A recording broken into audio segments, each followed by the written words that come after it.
دوڑنے والا پتھر۔ یہ ایک ہاتھ لمبا اور ایک ہاتھ چوڑا چوکور پتھر تھا جو ہمیشہ حضرت موسیٰ علیہ السلام کے جھولے میں رہتا تھا۔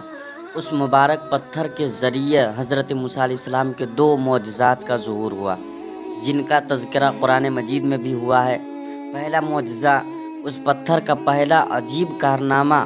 جو در حقیقت حضرت موسیٰ علیہ السلام کا معجزہ تھا، وہ اس پتھر کی دانش مندانہ لمبی دوڑ ہے، اور یہی معجزہ اس پتھر کے ملنے کی تاریخ ہے۔ اس کا مفصل واقعہ یہ ہے کہ بنی اسرائیل کا یہ عام دستور تھا کہ وہ بالکل ننگے بدن ہو کر مجمع عام میں غسل کیا کرتے تھے، مگر حضرت موسیٰ علیہ السلام گو کہ اسی قوم کے ایک فرد تھے اور اسی ماحول میں پلے بڑھے تھے، لیکن خداوند قدوس نے ان کو نبوت و رسالت کی عظمتوں سے سرفراز فرمایا تھا، اس لیے آپ کی عصمت نبوت بھلا اس حیا سوز بے غیرتی کو کب گوارا کر سکتی تھی۔ آپ بنی اسرائیل کی اس بے حیائی سے سخت نالا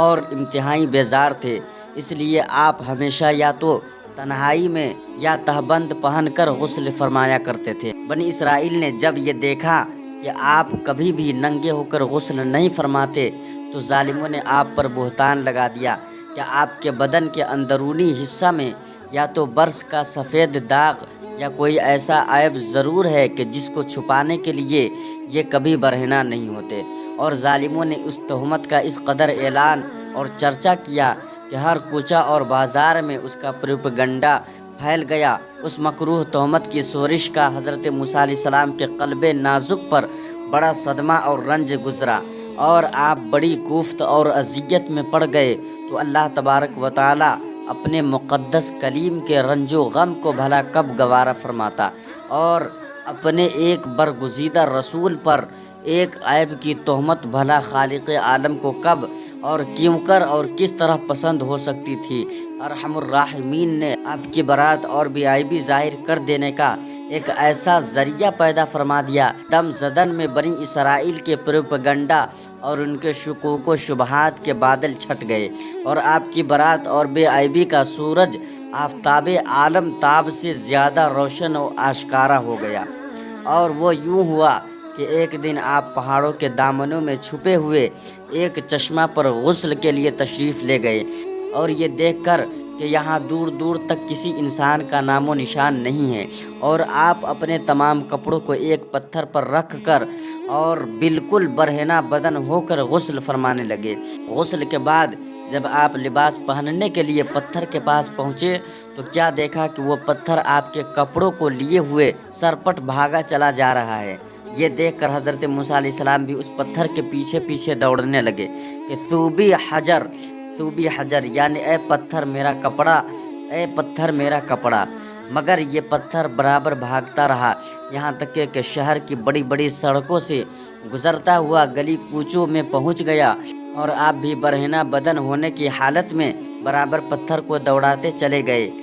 اس طرح بنی اسرائیل کے ہر چھوٹے بڑے نے اپنی آنکھوں سے دیکھ لیا کہ سر سے پاؤں تک آپ کے مقدس بدن میں کہیں بھی کوئی عیب نہیں ہے، بلکہ آپ کے جسم اقدس کا ہر حصہ حسن و جمال میں اس قدر نقطۂ کمال کو پہنچا ہوا ہے کہ عام انسانوں میں اس کی مثال تقریباً محال ہے۔ چنانچہ بنی اسرائیل کے ہر فرد کی زبان پر یہی جملہ تھا، واللہ ما بموسیٰ من باس، یعنی خدا کی قسم موسیٰ بالکل ہی بے عیب ہے۔ جب یہ پتھر پوری طرح حضرت موسیٰ علیہ السلام کی برات کا اعلان کر چکا تو خود بخود ٹھہر گیا۔ آپ نے جلدی سے اپنا لباس پہن لیا اور اس پتھر کو اٹھا کر اپنے جھولے میں رکھ لیا۔ اللہ تبارک و تعالیٰ نے اس واقعہ کا ذکر قرآن مجید میں اس طرح بیان فرمایا ہے کہ جس کا ترجمہ یہ ہے، اے ایمان والو، ان جیسے نہ ہونا جنہوں نے موسیٰ کو ستایا، تو اللہ تعالیٰ نے اسے بری فرما دیا اس بات سے جو انہوں نے کہی، اور موسیٰ اللہ کے یہاں آبرو والا ہے۔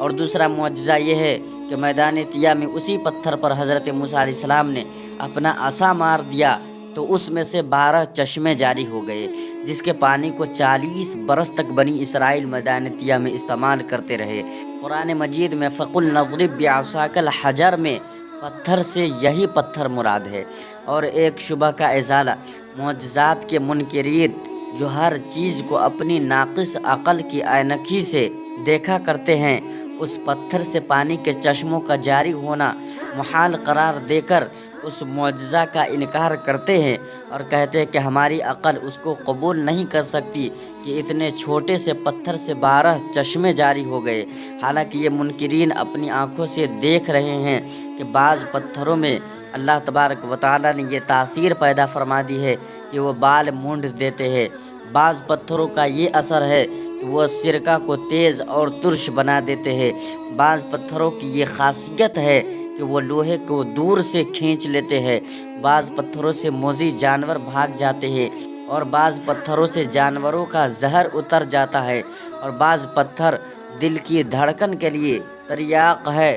بعض پتھروں کو نہ آگ جلا سکتی ہے نہ گرم کر سکتی ہے، اور بعض پتھروں سے آگ نکل پڑتی ہے، بعض پتھروں سے آتش فشاں پھٹ پڑتا ہے۔ تو جب اللہ تبارک و تعالیٰ نے پتھروں میں قسم قسم کے اثرات پیدا فرما دیے ہیں، تو پھر اس میں کون سی خلاف عقل اور محال بات ہے کہ حضرت موسیٰ علیہ السلام کے اس پتھر میں اللہ تبارک و تعالیٰ نے یہ اثر بخش دیا اور اس میں یہ خاصیت عطا فرما دی کہ وہ زمین کے اندر سے پانی جذب کر کے چشموں کی شکل میں باہر نکالتا رہے، یا اس پتھر میں یہ تاثیر ہو کہ جو ہوا اس پتھر سے ٹکراتی ہو وہ پانی بن کر مسلسل بہتی رہے۔ یہ خداوند قادر و قدیر کی قدرت سے ہرگز نہ کوئی بعید ہے، نہ محال اور نہ خلاف عقل ہے۔ لہٰذا اس معجزہ پر ایمان لانا ضروریات دین میں سے ہے اور اس کا انکار کفر ہے۔ قرآن مجید میں ہے جس کا ترجمہ یہ ہے، اور پتھروں میں تو کچھ وہ ہیں